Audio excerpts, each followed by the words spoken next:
What's going on YouTube? Welcome back to the Cook and Brass YouTube channel, where today we'll be going over one of my very first budget AR builds. This AR-15 is a Bear Creek Arsenal 5.56 mid-length AR. First things first, it is clear. There is nothing in the chamber, no mag, nothing. So let's get into it. Today we'll be taking it from tip to butt. On the very tip, you have a proprietary BCA flash hider muzzle device. I think it's done very well. It diverts the gas pretty well. I think it's just their version of a modified A2 flash hider. Behind that, you have a Bear Creek Arsenal barrel. It is a 16-inch 4150 chrome moly vanadium with a black nitride coating. It is a 1-in-7 twist. And the threads on here are a 1/2 by 28-inch thread pitch for your muzzle device. Clamped onto the barrel, you have a mid-length gas system, which aids with getting back on the target quicker, a smoother shooting experience overall, and it does very well. On top of that, you have a Bear Creek Arsenal M-LOK handguard. It has M-LOK slots through both sides and as well as the bottom. It also has these little slots, believe it or not, will also fit the M-LOK, so you can mount things on top as well. The only thing that I wish that they would have done different is take a full length 1913 row over the top, as well as take some more M-LOK towards the very end of the gun. It also has 4 QD positions for a sling, but the only thing I will say with that is be careful where it is just into the handguard. You can wallow out the holes in there and make them larger to where your sling won't fit in there. Up here we have a Monstrum Tactical rechargeable light. I don't have anything bad to say about it. I think it's a very solid flashlight for the money. They run them normally about 50 to 60 bucks. I think I got this on sale on Amazon for about 40, and it does very good. It has a different kind of interface with it, but once you train with it and get used to it, it'll just act like normal to you. Here, underneath, we have Dive-Free Code Tiger Claw hand stop. It does very good. I like it a lot because you can really get that purchase around the barrel, and it's not rough, it's not jagged, it's a very smooth product, which you're going to learn. I highly recommend any Dive-Free Co product because they're solid and I truly think they're worth the money. On top, I also have the barrel and the handguard wrapped in some kind of just foam tape, black tape. You can use black athletic tape. I normally do this for when I'm shooting or putting a lot of rounds through this AR. I put it over the gas block to where that'll be the first thing to heat up and it can get hot. So if you just do something as simple as wrap some tape around it, it'll allow you to keep a positive purchase while everything's heating up.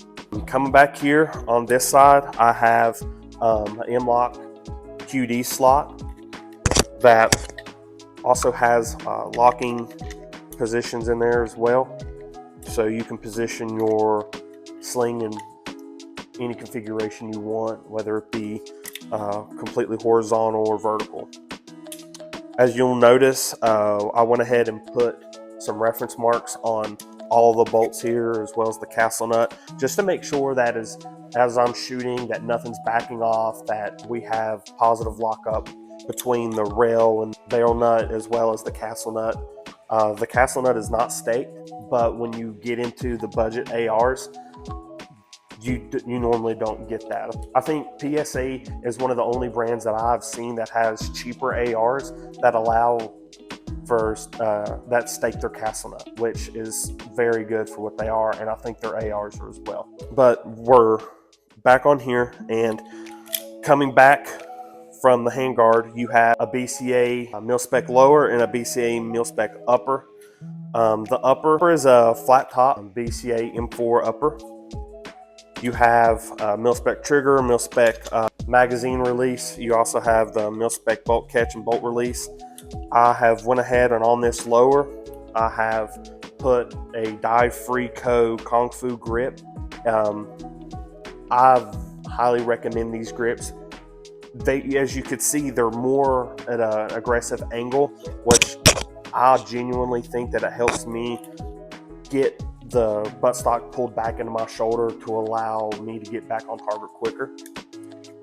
I have went ahead and changed out the safety for an ambidextrous safety. I highly recommend them. They were a cheap one off of, I think, Primary Arms. They may have been CMMG.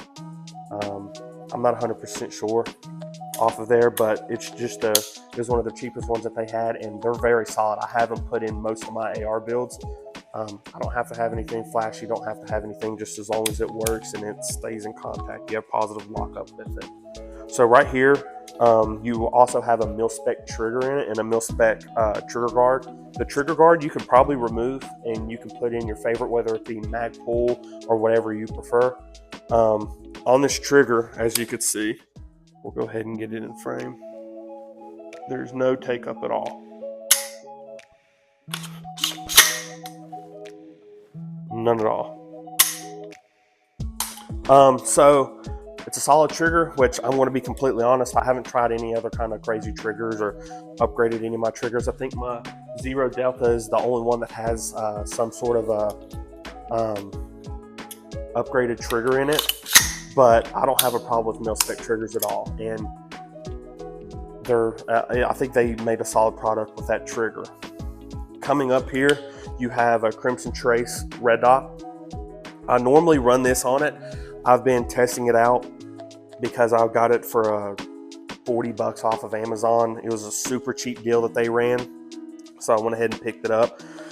It's not very bright, so I think that might be the only con to it when I get out and shoot it some more, because it's kind of where it doesn't have as bright. It's hard to see if it's very bright outside, but that's I mean, it's not really a deal breaker for it. I think it's still solid. It's kept 0 on it.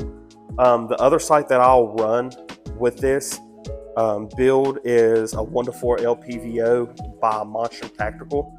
They have screw caps for the windage and elevation. They have illuminator reticle, a quick throw lever, and a focus adjustment. I have that paired with one of their Monstrum Tactical risers, and it's a very solid build. I think best bang for buck as far as LPVOs go is Monstrum. I've tried a couple of their products and I can't complain. I think they're very solid for what you pay for them. Coming back on this build, you have, as I said before, you have just a mil-spec castle nut. It is not staked. You have a mil-spec 6-position buffer tube, and on top of that, we have a Magpul MOE stock. This didn't have a very positive lockup. It was a lot of wiggle room in between the stock and the buffer tube, so I went ahead and you could throw strips of electrical tape on top and put your stock back on, and that'll help for a very positive lockup for your stock on the buffer tube. Inside the buffer tube, I'll say that was probably my only con with this rifle. It is a very noisy rifle within the buffer tube. I'd say the only con about this rifle is the noise in the buffer tube, which I know it's nitpicky. It just makes the rifle sound cheaper, in my opinion, but it's not a deal breaker for it.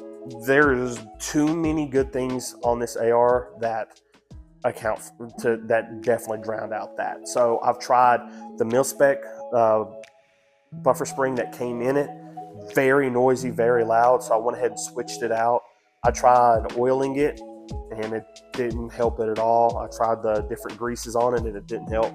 So I went ahead and tried one from Primary Arms the last time that I did a parts order, and I tried it. Helped it very little, but not a lot, and I went ahead and lubed it, greased it, nothing. So then last time I was at a Palmetto State Armory, I went ahead and just went in, bought one of their mil-spec buffer springs, and I haven't had any issues with it. I think it's quieted down a lot. It's the same buffer spring that I've got in my SPR build that I've done with the Palmetto rifle. Other than that, I think that is the only con that I could find out of this AR. It is, if you want to get nitpicky with it as well, it is an overgassed rifle. It is, but I don't see that as a con, because if you're taking this out and you're running it with all different kinds of ammo, whether it be high quality or just low budget ammo that you find at your Rural King or your Academy, it'll be able to overpower whatever malfunctions try to hit it. It'll just power and push through it. So I don't see it being overgassed as a con. I can just tell compared to my PSA builds or my Zero Delta build. Other than that, I think it's a very solid AR for the price. There's a lot of controversy on YouTube about Bear Creek Arsenal. Some people love it, some people hate it. I think the gun community in general, a lot of people will bash it because of how cheap their products are. I don't think that's something to bash about. I think that it is awesome that companies like Palmetto State, Radical, Anderson, BCA, Delcon, I think it's awesome that they are doing that and setting their prices lower while giving a solid product to help people get into shooting or training or whatever their heart, hunting, whatever their heart desires. I think that's awesome for that, and I think that we shouldn't bash them for what it is. Many people say that they have tons of malfunctions, and you could tell that a lot of them go into the videos with just a negative mindset. It's like, oh, it's a $300 rifle, what do I expect? Well, I mean, if you go in with a little bit of optimism, I think you will learn to love this rifle. I haven't had any kind of malfunctions through it. We've had, I think, 500 to 600 rounds through it. Never had one malfunction. It is just tanked through all different kinds of ammo. I've used PMC, I've used Winchester, Hornady. We've used a bunch of different ammos through it, and it is just trucked through every bit of it. Haven't had an issue, haven't had a malfunction, nothing. So in my personal opinion, I'm not telling anybody to go out and buy this rifle. Not by any means. That's not what I'm here to do. I think that if you are in the market to buy a budget AR and you don't want to spend a ton of money on it, don't count out Bear Creek. Bear Creek makes solid products for what they are. And whether you want a full-size AR, whether you want a 18-inch or 20-inch DMR SPR rifle, or whether you want an 11.5 or 10.5 or even shorter, 300 Blackout, 5.56, 223 Remington, 6.5 Creedmoor, 308. They make all different kinds of chamber offerings with their rifles. And they also have Cerakote versions. I just highly recommend you to go to their website and look at it. By no means am I sponsored or influenced at all by BCA. I just think they make a solid rifle for the money for somebody who just wants a plinking toy, something to go out with and, you know, do light training with or hunting. Somebody just starting it out, I think it's a very solid option to get into the game with, and it's a very good starting point. If you ended up liking this video, go ahead and drop a like, subscribe, drop a comment below what you think. If you've had any different experiences with BCA products, or if there's something on the channel in which you would like to see, if you would like me to get another product from BCA and try it out, whether it be a different chamber offering or just another budget build. I really appreciate you all coming out and supporting the channel, viewing this video. If you've made it this far, I thank you so much, and I hope you have a blessed day.